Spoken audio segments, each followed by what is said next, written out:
I looked around upon the world, and saw that it was shadowed by sorrow and scorched by the fierce fires of suffering. And I looked for the cause. I looked around, but could not find it. I looked in books, but could not find it. I looked within, and found there both the cause and the self-made nature of that cause. I looked again, and deeper, and found the remedy. I found one law, the law of love, one life, the life of adjustment to that law, one truth, the truth of a conquered mind and a quiet and obedient heart. And I dreamed of writing a book which should help men and women, whether rich or poor, learned or unlearned, worldly or unworldly, to find within themselves the source of all success, all happiness, all accomplishment, all truth.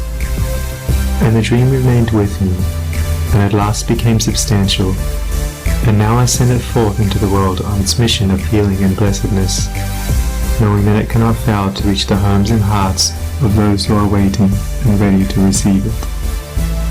James Allen. Chapter 1. The Lesson of Evil. Unrest and pain and sorrow are the shadows of life.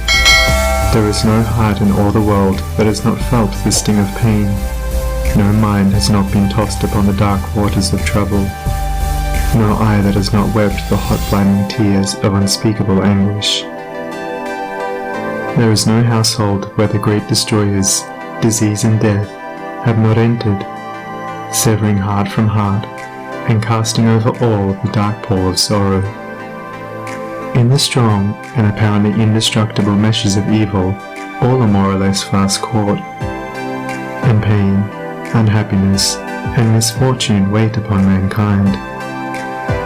With the object of escaping, or in some way mitigating this overshadowing gloom, men and women rush blindly into innumerable devices, pathways by which they fondly hope to enter into a happiness which will not pass away.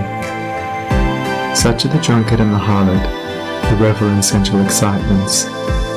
Such is the exclusive aesthete, who shuts himself out from the sorrows of the world, and surrounds himself with innovating luxuries. Such is he who thirsts for wealth or fame, and subordinates all things to the achievement of that object.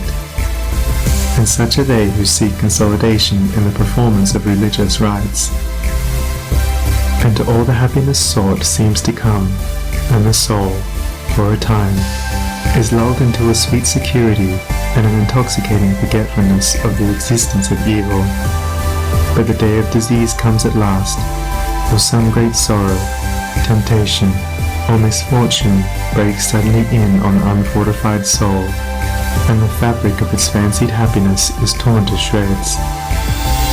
So over the head of every personal joy hangs the Damocletian sword of pain, ready, at any moment, to fall and crush the soul of him who is unprotected by knowledge.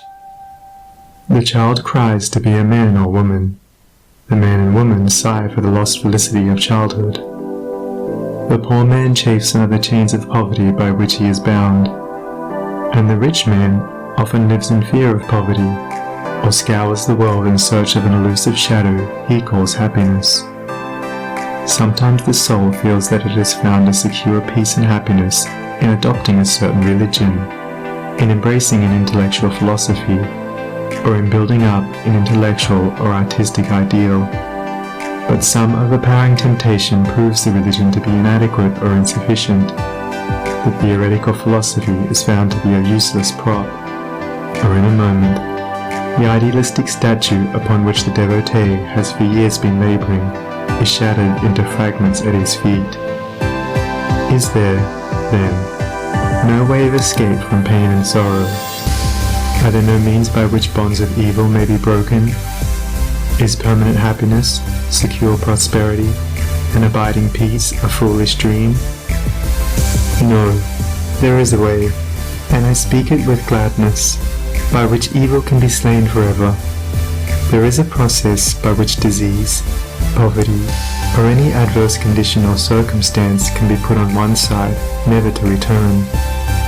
There is a method by which a permanent prosperity can be secured. free from all fear of the return of adversity, and there is a practice by which unbroken and unending peace and bliss can be partaken of and realized. And the beginning of the way which leads to this glorious realization is the acquirement of a right understanding of the nature of evil.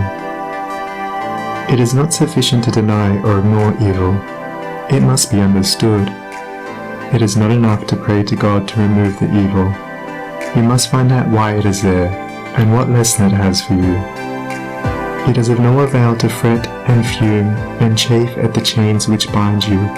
You must know why and how you are bound. Therefore, reader, you must get outside yourself, and must begin to examine and understand yourself. You must cease to be a disobedient child in the school of experience, and must begin to learn, with humility and patience, the lessons that are set for your edification and ultimate perfection. For evil, when rightly understood, is found to be not an unlimited power or principle in the universe, but a passing phase of human experience, and it therefore becomes a teacher to those who are willing to learn. Evil is not an abstract something outside yourself. It is an experience in your own heart, and by patiently examining and rectifying your heart, you will be gradually led into the discovery of the origin and nature of evil, which will necessarily be followed by its complete eradication. All evil is corrective and remedial, and is therefore not permanent. It is rooted in ignorance of the true nature and relation of things, and so long as we remain in that state of ignorance, we remain subject to evil. There is no evil in the universe which is not the result of ignorance, and which would not, if we were ready and willing to learn its lesson, lead us to higher wisdom, and then vanish away. But men remain in evil, and it does not pass away, because men are not willing or prepared to learn the lesson which it came to teach them. I knew a child who, every night when its mother took it to bed, cried to be allowed to play with the candle, and one night, when the mother was off guard for a moment, the child took hold of the candle. The inevitable result followed, and the child never wished to play with the candle again. By its one foolish act it learned perfectly the lesson of obedience, and entered into the knowledge that fire burns. And this incident is a complete illustration of the nature, meaning, and ultimate result of all sin and evil.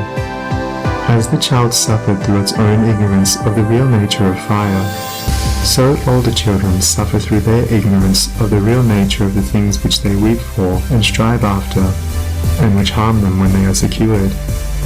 The only difference being that in the latter case, the ignorance and evil are more deeply rooted and obscure. Evil has always been symbolized by darkness, and good by light, and hidden within the symbol is contained the perfect interpretation, the reality. For, just as light always floods the universe, and darkness is only a mere speck or shadow cast by a small body intercepting a few rays of the illimitable light, so the light of the Supreme Good is the positive and life-giving power which floods the universe, and evil, the insignificant shadow cast by the self that intercepts and shuts off the illuminating rays which strive for entrance. When night folds the world in its black impenetrable mantle, no matter how dense the darkness, it covers but the small space of half our little planet, while the whole universe is ablaze with living light, and every soul knows that it will awake in the light in the morning. Know, then, that when the dark night of sorrow, pain, or misfortune settles down upon your soul, and you stumble along with weary and uncertain steps, that you are merely intercepting your own personal desires between yourself and the boundless light of joy and bliss, and the dark shadow that covers you is cast by none and nothing but yourself. And just as the darkness without is but a negative shadow, an unreality which comes from nowhere, goes to nowhere, and has no abiding dwelling place, so the darkness within is equally a negative shadow, passing over the evolving and light-born soul. But, I fancy I hear someone say, Why pass through the darkness of evil at all? Because, by ignorance, you have chosen to do so, and because, by doing so, you may understand both good and evil, and may more appreciate the light by having passed through the darkness. As evil is the direct outcome of ignorance, so, when the lessons of evil are fully learned, ignorance passes away, and wisdom takes its place. But as a disobedient child refuses to learn its lessons at school, so it is possible to refuse to learn the lessons of experience, and thus remain in continual darkness, and to suffer continually recurring punishments in the form of disease, disappointment, and sorrow. He, therefore, who would shake himself free of the evil which encompasses him, must be willing and ready to learn, and must be prepared to undergo that disciplinary process without which no grain of wisdom or abiding happiness and peace can be secured. A man may shut himself up in a dark room, and deny that the light exists, but it is everywhere without, and darkness exists only in his own little room. So you may shut out the light. He, therefore, who would shake himself free of the evil which encompasses him, must be willing and ready to learn, and must be prepared to undergo that disciplinary process without which no grain of wisdom or abiding happiness and peace can be secured. A man may shut himself up in a dark room, and deny that the light exists, but it is everywhere without, and darkness exists only in his own little room. So you may shut out the light of truth, or you may begin to pull down the walls of prejudice, self-seeking, and error which you have built around yourself, and so let in the glorious and omnipresent light. By earnest self-examination, strive to realize, and not merely hold as a theory, that evil is a passing phase, a self-created shadow, that all your pains, sorrows, and misfortunes have come to you by a process of undeviating and absolutely perfect law, have come to you because you deserve and require them, and that by first enduring, and then understanding them, you may be made stronger, wiser, nobler. When you have fully entered into this realization, you will be in a position to mold your own circumstances, to transmute all evil into good, and to weave, with a master hand, the fabric of your destiny. What of the night, O watchman, seest thou yet? The glimmering dawn upon the mountain heights, the golden herald of the light of lights. Are his fair feet upon the hilltop set? Cometh he yet to chase away the gloom, and with it all the demons of the night? Strike yet his darting rays upon thy sight? Hearest thou his voice, the sound of error's doom? The morning cometh, lover of the light. Even now he gilds with gold the mountain's brow. Dimly I see the path whereon even now his shining feet are set toward the night. Darkness shall pass away, and all the things that love the darkness and that hate the light shall disappear forever with the night. Rejoice, for thus the speeding herald sings. End of foreword in Chapter 1. Recording by Sunny Abdullah.